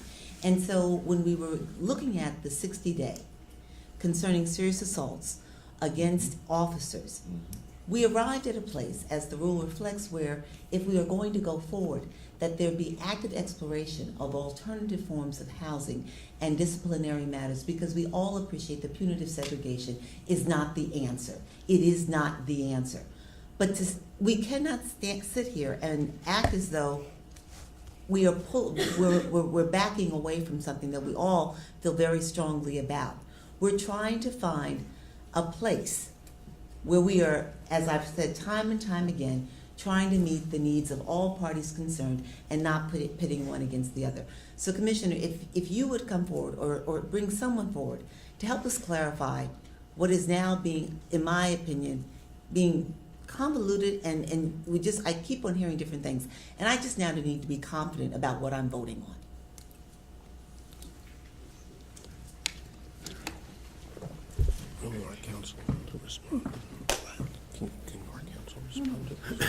Not exactly sure the question. So there's been a bit of conversation here. So, like, if you looked at New York just came out, the state came out with their changes. And their changes, if you commit a rule violation, a minor rule violation, you can go, I think it was up to 30 days punitive seg. In the city of New York, you can't go to punitive seg for minor violations. And then the next grade violation, you can go to punitive seg light, which is 7 hours out of cell time, up to 30 days, but and then the most severe cases. And so when we talk about the 60-day severe assault, this isn't a push assault, because in most places, if you push an officer, that's an assault. Doesn't matter if you knock them down and hurt them, you're going to do the same time if you harmed them. Here, we're saying if you push them, you'll get in trouble for that, but it's not the 60-day rule. If you injure them, then that's a 60-day rule. And the only way we get to keep you in beyond that 60-day mark is if we do that again. Not throwing water under your door, that you commit another serious assault. That's the only way. We can't just decide, hey, look, you didn't make your bed today, so we want to keep you in punitive seg longer. It has to be another serious assault. And again, we're very good, in my opinion, and I'd argue anywhere across the country, that we do not, in the city of New York, use punitive seg excessively any longer. The case that the doctor was talking about with young people, 16 and 17-year-olds, they owed thousands of days. They no longer go to punitive seg, period. None. They don't go. So we've gone a long ways. We're not backing off of any of that, but as you said, we need to provide for the safety of our staff. And then we need to look at other alternatives that will do all of that and not use punitive seg in the manner we currently use it. But at this point, we don't have that. So that's a great, Jennifer, thank you for clarifying, because for me, so what would be the infraction that would trigger the 7-day variance override? Because in my mind, that would be an infraction that would cause the 60 days. So you're saying, no, there's a different infraction. So what kind of infraction would trigger the 7 days? So the 7-day override is typically a violent act. So it's typically, so if you're out, you did 30 days, or you're in sec for any amount of days, so you're out for 7 days, you owe more time. So the only way it would trigger, because you would have to owe more time, in a sense, it wouldn't be. So if I did something wrong, I was infracted, I did 10 days seg, I get out. That's the end of it. There's no 7-day rule there. I'm out. On the 7-day variance, we just voted. Right, but 7-day variance, I would have had to owe more time, which means I owe more than 30 days. So I've done infractions that are concurrent, and then I do something while I'm out. Any infraction? No, a serious infraction. So there's a lot of infractions you don't go to punitive seg for. So it'd have to be a violent infraction in order for us to trigger the 7-day. Again, we've used it, I think as Dr. Cohen said, we've never used it up until real recently. We've used it twice. And there's obviously been infractions while the guys have been out. So very limited use. Okay. Mike, go ahead. Just on this item, I've been on the board a long time. I think I'm the longest serving person up here. I've never heard advocates talk about the process being as inclusive. I've never heard advocates, Riley and Jennifer came to my office and talked to me about this stuff. They were horrified about some of the stuff that's not in there anymore. I listened very carefully. But we as a board, also have seen, and it's not just correctional officers, right? It's mental health workers, it's people that work on Randall, that work on Rikers Island. In my mind, we have to give the commissioners flexibility to be able to do that, and that's why I intend on going for it. The rule says that if you're held in solitary confinement for more than for when you complete a 60-day sentence, or for more than 60 days in a 6-month period, that based upon the acts that the inmate has continued to engage in persistent acts of violence during the time they were in solitary confinement, they cannot be released from solitary confinement, and the department shall not be required to release the inmate from punitive segregation after 60 days have elapsed. Our review of the 60-day overrides that the department requests show that persons are that you request and approve, that your staff requests and your senior staff approve 60-day overrides for for threatened acts of violence, non-violent acts, but threats of movement for and non-violent acts, so So is this a We don't do full 60 drafting? days. I don't understand that. There's no 60-day sentences So there's a now. 60-day override where you can spend more than 60 days in solitary confinement during a 180-day period. You request that of us. Correct. We're talking about these can all add up to prolonged amounts of time in solitary confinement. We have given you the right to, as a rule, I don't support this, but we've given you the right to override the 60-day limitation in a 6-month period based upon certain acts, which your staff has to identify, and then the chief of the department has to approve. Now, people have been, the chief has approved 60-day overrides for people who have threatened officers. No violence has occurred. They've been threatened. So that's why, as I read this, And the chief's denied more than he's approved. the chief has denied. I agree with that, but he's approved that for those kinds of actions. But we're kind of confused on the 60-day sentence with... I've never been talking about the 60-day sentence. I know, but that's kind of how we satisfy. I know, but I just want to make sure that, again, I want to clarify. Is your concern that the drafting of this provision does not speak to the serious infraction? I've been concerned throughout this process that this rule allows for continuous maintenance of people in solitary confinement through the use of 60-day overrides by the department in conjunction with the elimination of the 7-day overrides. And I've been consistently concerned about that. I've written to the staff, to the board members about this. It's sort of, in the weeds for the audience, but not really, because you're very knowledgeable about these issues. And that's the situation that we have right now. And all I'm saying to you is that when you read this language, just if you look at the language alone, it does not say serious. Right, it doesn't say serious So either. that's what I'm speaking to. Well, also it doesn't do that, although the 60-day override is supposed to be serious, but, and as the commissioner has pointed out, the chief has denied the majority of them, but he's also approved them. Doesn't say If serious. we look, it doesn't say serious. Doesn't say serious. It says persistent. You're So we right. have a language issue here. Yeah. What we're saying is that in the provision in section 7, paragraph 3, where it speaks to the override, moving beyond the 60 days in the 6-month period, it does not say, it says the inmate has continued to engage in persistent acts of violence. It does not read has continued to engage in persistent, serious acts of violence. That's a concern. You accept that point, Commissioner? Yes, absolutely. So, we can deal with that as an amendment if it's unanimously passed. So I move that we amend Can I get a second right now? to include serious, okay. Can we call that the question No, on that? some discussion on that. I think if we're going to vote for this amendment, then this is the absolute opportunity to include what has been repeatedly called for today, which is a review of what is going on with a prisoner who is being kept in solitary confinement for more than 30 days. 30-day review. Well, it is another amendment, but it's. This amendment is on the floor. Well, I would accept it as I would propose it as a friendly amendment if that's in our rules. I'm calling the question on this amendment, or we're never going to get this done one way or another. All those in favor of adding the adjective serious in that context, please raise your hand by saying aye. Is there anyone against? I'm against. Well, But then- I will accept, but I will approve it. I will support serious if we add to it that there will be a 45-day review So there is a 45-day review. of anybody who's kept in prolonged solitary So there's confinement. a 45-day Over 60 review days. with the 60 days. That's in the rules. The No. proposed rule. No. That's only for the serious assault on staff. I'm saying for everyone. I'm saying for anyone who is housed for more than 30 days in solitary confinement. Because otherwise, they can just remain in. There's no review. Once you get the override, there's no review. Yeah. Which is what Sarah Kerr just pointed out.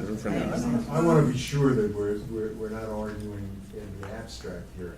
As I understood the commissioner, the individuals with the 60-day, it's not a sentence, but the 60-day period are in fact guilty of serious assaults? Is this not serious violence that brought them? Correct. So as the rule is written, it would have to be a serious assault on staff. Again, we tell, pushing assault would not get you there. Assault where there's injury, it would get you there. So that gets you the 60-day mark.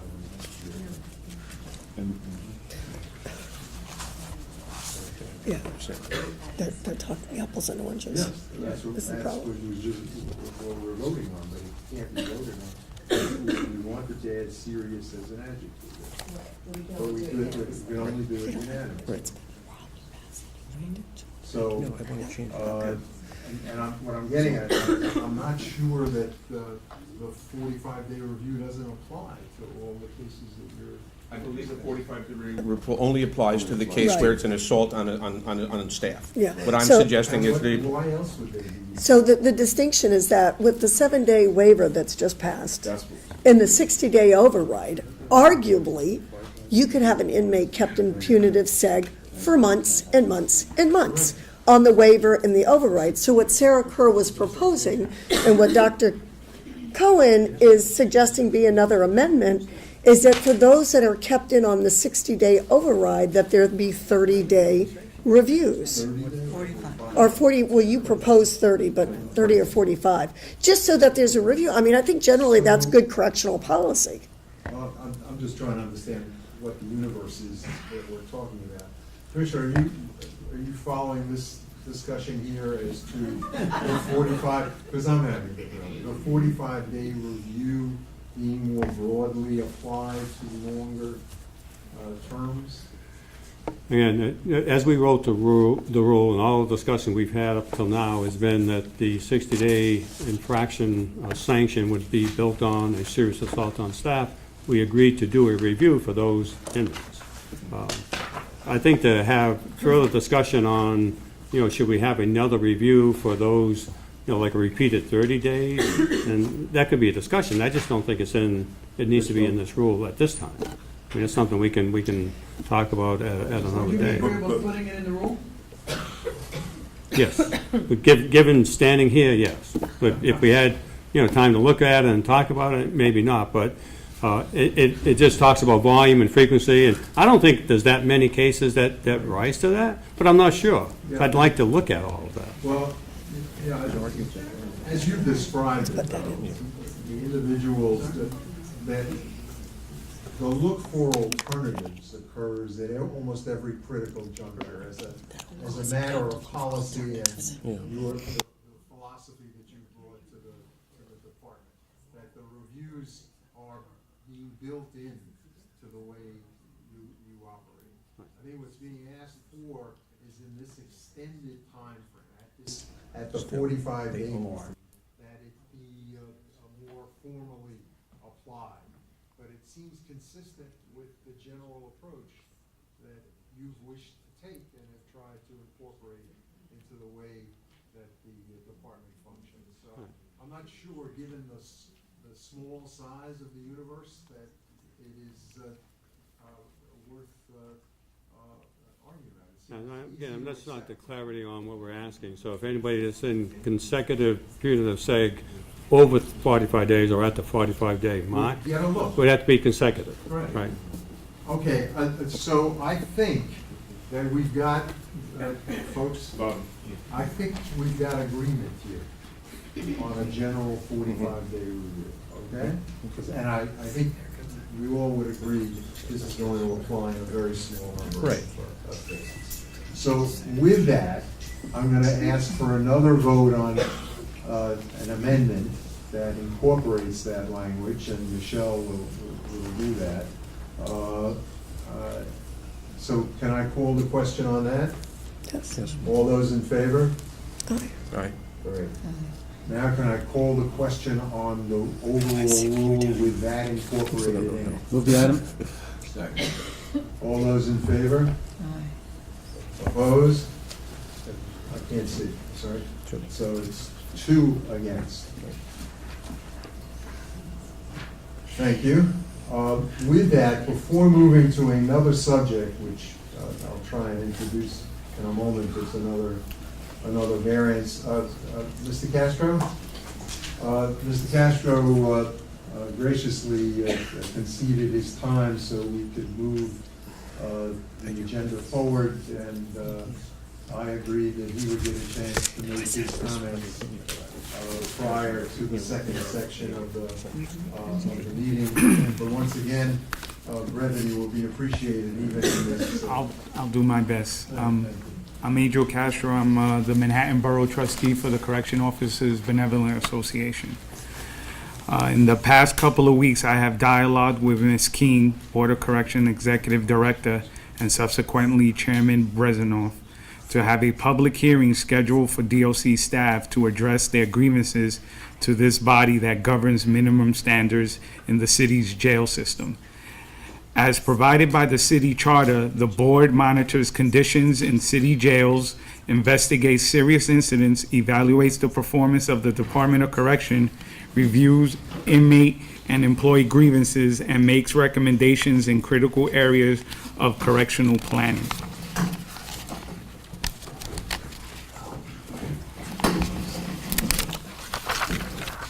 Further, the board shall establish procedures for the hearing of grievances, complaints, or requests for assistance by any employee of the department. The board or a member of the board or the executive director may conduct hearings or study or investigate any matter within the jurisdiction of the department, and the board may make recommendations and submit reports of its findings to the appropriate authorities. The last word in the dialogue came from Chairman Brezhnev on Monday, the 14th of December. I look forward to substantive discussions with COBA on ways to advance the implementation of forward-thinking policy and the promotion of a secure and safe environment for prisoners and staff. That is a goal that we all share.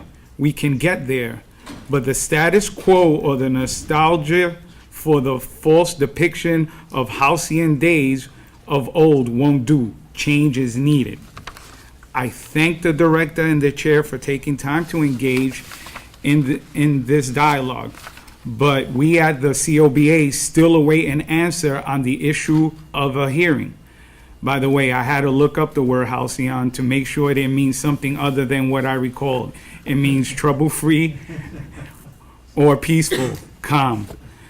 No CO confuses the days of old at the Department of Correction with some Brady Bunch peaceful world where young men were respectful of their elders and developed their faculties to be fully functioning members of civil society. A world where a schoolyard fight could result in a parent saying, "Oh well, boys will be boys." However, this board has been operating under a misconception, and in the very words of Chairman Brezhnev, a nostalgia for the false depiction of halcyon days of old won't do it. Change is needed. Yes, indeed. Change is needed in the false perception of the kind of inmates we have at Rikers, as was very well described in Sunday's Daily News, and I have copies here for you. The vast majority of the violent problems at Rikers are security risk group related or gang related to the non-correction audience here, and they are perpetrated by young adults. But we at the COBA have been beating that drum for years, and that's the sounds fell on deaf ears here at the board. It is for this reason that the DOC can't implement the mandate concerning housing young adults. Put them all in one place and you'll have an ungovernable situation. We just want a chance to sit at the table in planning changes, which has to consider getting out in the open grievances of DOC employees on this matter and others, and not just on the say of Commissioner Pont and his report of focus groups held in a captive audience with COBRA members. Nothing personal, but the interests of the DOC in the past year are not the same as the COBA. They mean to paint a rosy picture, but this puts members of ours at risk every day. So we want a public hearing where COs can speak freely and honestly. The Board of Correction just did this for medical staff in the jails. Hearings and investigations were held, and the non-uniformed staff were able to get meaningful changes made to address their own concerns about security. I have here handouts of some articles that came subsequent to that meeting. I'll be blunt and ask this in the public meeting. Will the de Blasio administration's Board of Corrections give to the COBA the same courtesy extended to the doctors and nurses we work with every day?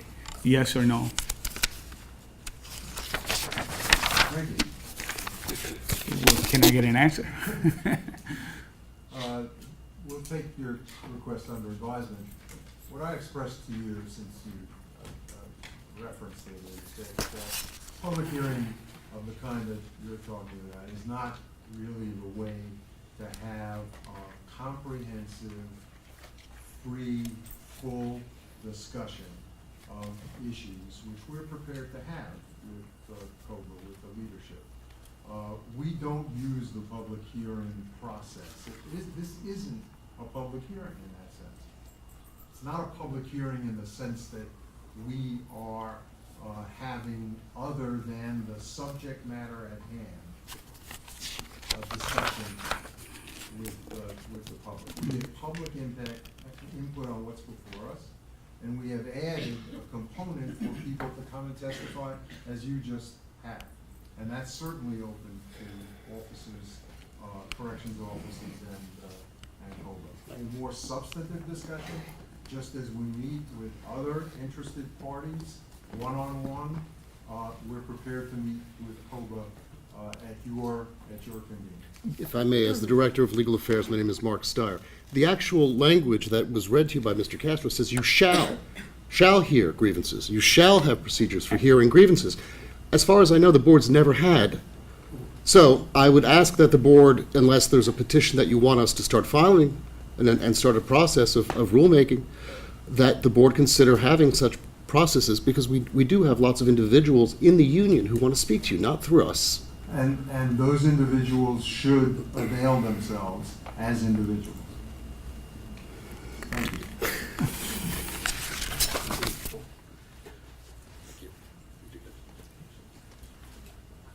Now we're going to move to the next subject, which is another variance of a temporary nature, a short-term nature, which goes to the deadline of December 31st for achieving a goal of the department, which was put forth as a rule by the board.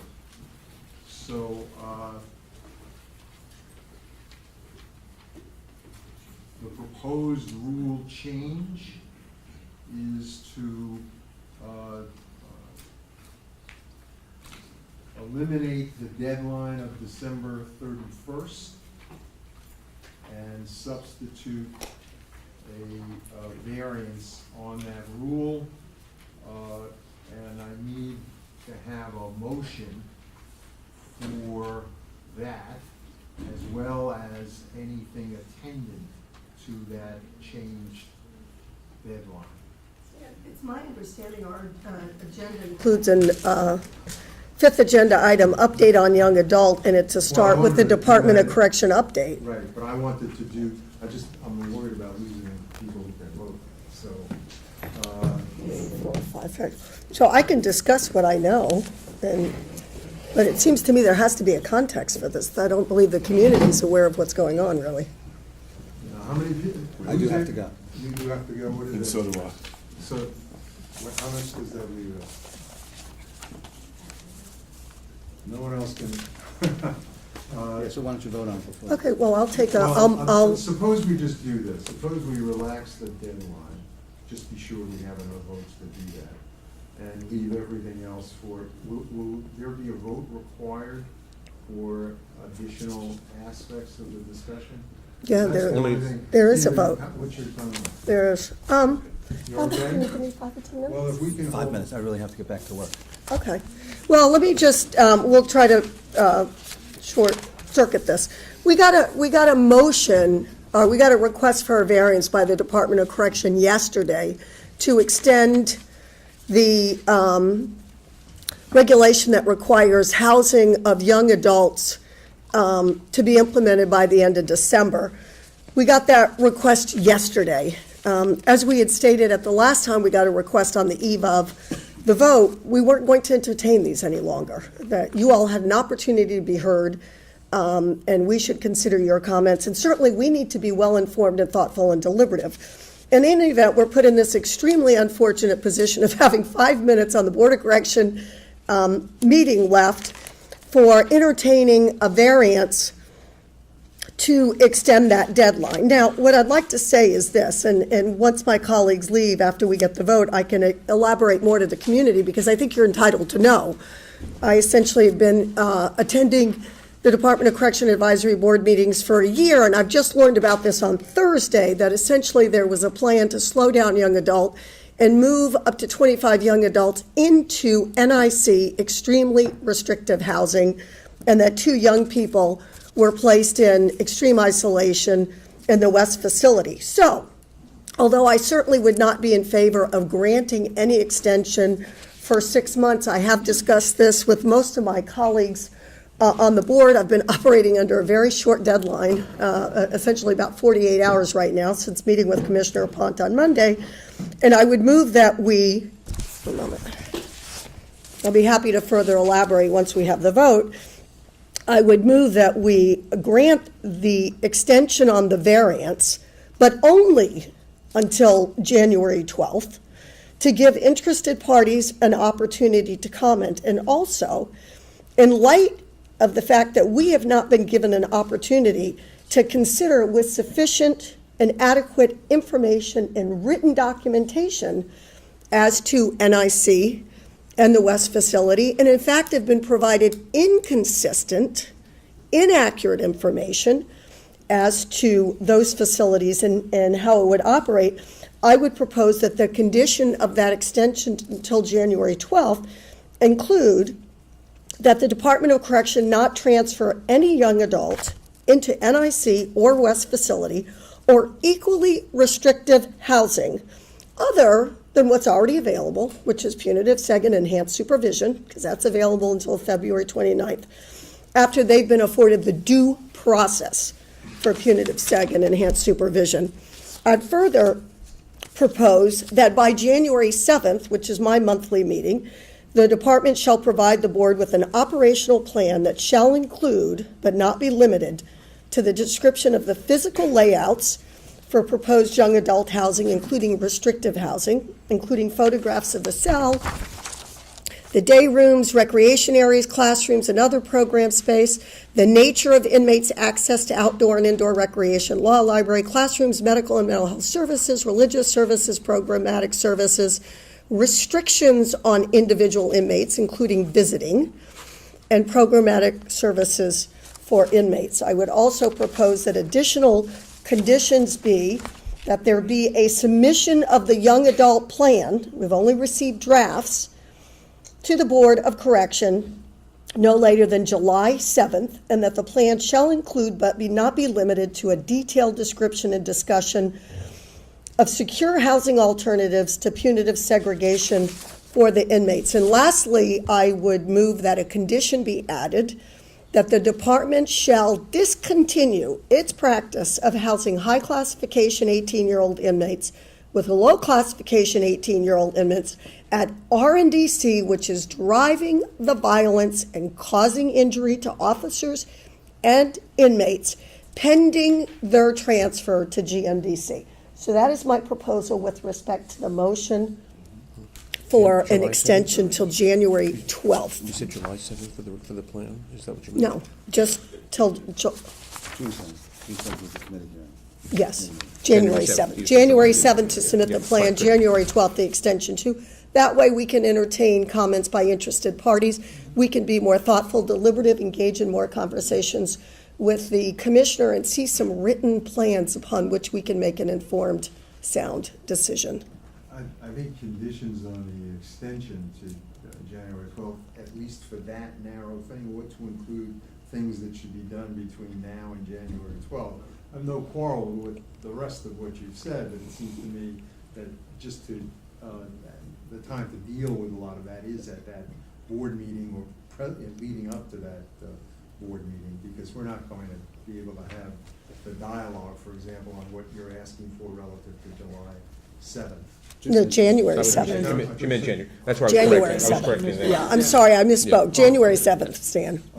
So, since all of that is prior to January 12th, I'm going to not gonna try and recapitulate it, but I think we understand the gist of it. Commissioner, do you want to comment on that? No, you have to have some opportunity to comment. So I think, if we could look at things in a vacuum, some of that might make sense, but reality is that we had an Officer Calderon who was severely attacked by two young adult inmates. I think while some may say you should have had a better plan, or you should have thought of other things, I think reality is we run a jail system, as the union delegates testify to. Some of these inmates are very violent, and we need the option. So we agreed. We're the ones who said, so in the DOJ settlement, it said 18-year-olds. We're the ones who grouped 18 to 21. No one made us do that. That was our idea, because we thought that was an appropriate age group. We're the ones who said, not only will we reduce punitive seg, which we've done across, so there's like 680 inmates in punitive seg when I started my tenure here. There's 162 today. So we've done the things we said we were going to do. The reality is that in this situation, and I agree with what the union asked for, let's get to the table, let's design something that works for us. And in the meantime, we need these options to keep everyone safe. That's basically what the variance. So, Commissioner, well said, and please do not mistake the discussion on this point up to now as criticizing or attacking the notion that more time and thought is now needed.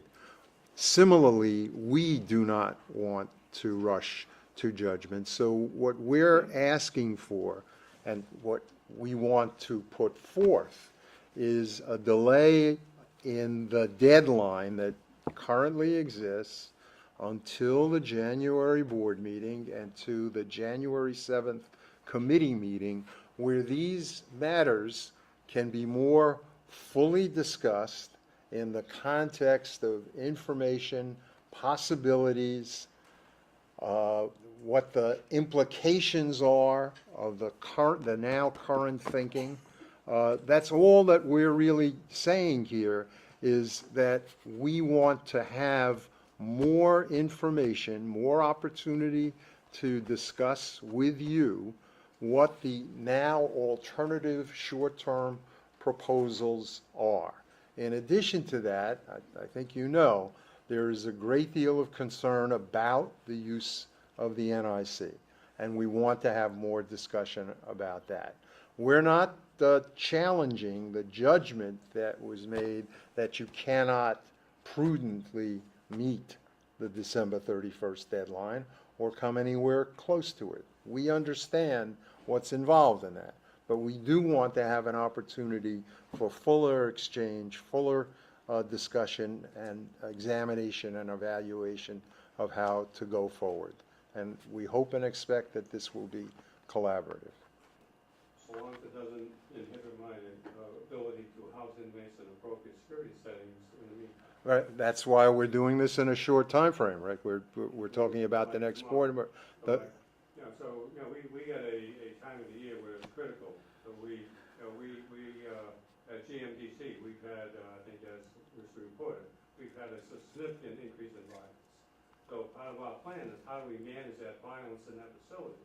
If you're telling me to wait 3 weeks to do that? No, I don't think, please. Commissioner Pott, with all due respect, you still have, if you recall, we granted your variance to extend the ending of punitive seg and enhanced supervision. So you still have those tools available to you for the young adult cohort. So that deadline was February 29th. That means, please don't, if you'll let me just finish. So you have all the general housing that's available to you now. You have enhanced supervision. If you recall, we spent a lot of time talking about how that's for the most dangerous, most violent, gang influential, but it requires due process. So you have that tool available. You have punitive seg. infractions, violence, you can infract them and put them into punitive sec for 30 days. So we have adequate time to further investigate based on the investigation my field and central office staff have provided. This would be pretty much paramount, not unlike solitary confinement, in that they would be in 1 or 2 cells inside of a cage. As you discussed with me on Monday, they would literally be shackled, handcuffed to the law library desk and have leg irons or leg pistons on their leg. That's in fact what the conversation was. So that's highly restrictive, and we can't agree to that until we have further opportunity. So and there's we're due talking about process. utilizing housing areas that have been general population housing areas since 20 years. We have the same kinds of housing areas and those facilities in the agency. Same rules apply. So we're asking that the same rules apply in general population, and that we're not asking for exceptions to the rules. We're asking that this is general pop housing, and that the rules apply for general pop housing will apply. That's all I'm saying. So there are no, if I may, the only issues that you put before us, Commissioner, was the extension of the deadline, and then suggested that NIC might be used as an alternative, right? That's the reason that this has come up in the way that it has. Ordinarily, we would be saying, yes, but we'd want to have a discussion about what the alternative is to what had been the plan with a deadline. I don't think there's anything that we're saying that goes to what the rules have been, whether it's punitive seg or anything else. But I will tell you that if we were aware that the NIC was used ordinarily as a general population situation, we would have raised it. We would have raised it for discussion. So I don't know that there's anything that you're asking for that you're not getting. That in fact we're giving you the relief from the deadline, and we're asking to have discussion with you between now and the next board meeting. So I'm going to ask for a vote on the on those. Judge Hamill's amendments? Well, the amendments go to things that are going to be submitted. So Right. I don't want to put that at. Conditions to the Conditions, variance. yeah. Right, but, well, it's Fine. conditions to the relaxation of a deadline. It's, Yeah. the deadline's gonna be relaxed, and that's, Go through each one. you know. Or you want to do it as a whole? That's fine. Oh, yes. Yeah, I second it. So all those in favor? So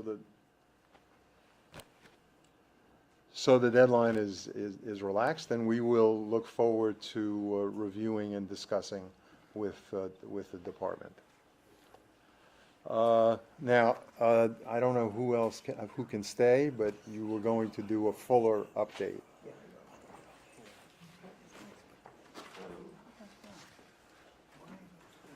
Well, we've taken the vote. I just feel sort of obligated to fill you all in, since much of this may be new to you.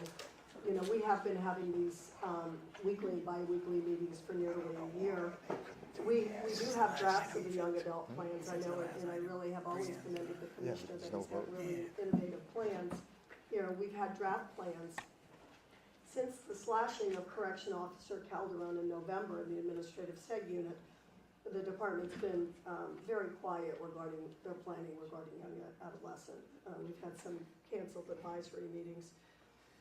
We in fact had planned on a complete young adult update at the November meeting, but really to a great extent out of respect for the department as a result of the slashing of Officer Calderon, we delayed that, not anticipating there was any major shift that was coming about. I essentially learned from field staff, I believe it was sometime last week, and others, that DOC was intending on transferring some young adults into NIC, and that there were, in fact, 2 young adults at West facility, 18-year-olds in extreme isolation. The commissioner did request to meet with me last week, and I met with him on Thursday, and I learned a little bit more about the plan. I was informed that essentially the young adult plan is slowing down. There's an intention of transferring anywhere from 25 to 40 young adults into NIC. We had 2 young adults in West under extreme isolation. I've had field staff do some investigations. It appears that in general with NIC, as I've said, you might have 2 inmates in 2 cells that can come out to a cage, but there's essentially bars and cages, so there's no contact between the officers. In my conversations with Commissioner Pott, he says this is essentially general housing, and it's really no different than any other general housing unit. Obviously, the physical layout is extremely different. It's very, very restrictive. And we also know that the plan is to cuff during law library, more likely than not, although there's been a lot of inconsistent information, so we really don't know how it will operate. But there have been deaths that have been ordered that have essentially leg irons.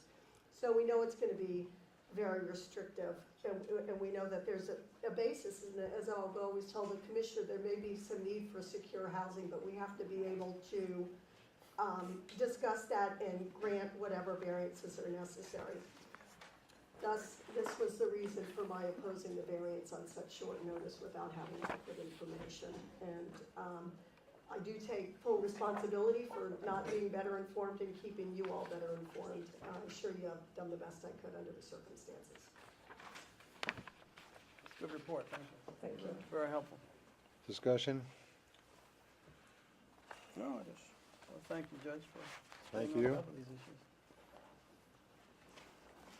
So I believe that, is there anything else that requires action? Where's the marker? Vote? We already had the vote. Okay, thanks, everyone. Is there a motion to- Thank you. motion to Motion to adjourn? Oh, wait, just one last thing. I didn't do the minutes. Oh. The minutes of the November meeting. All those in favor? Okay, thank you.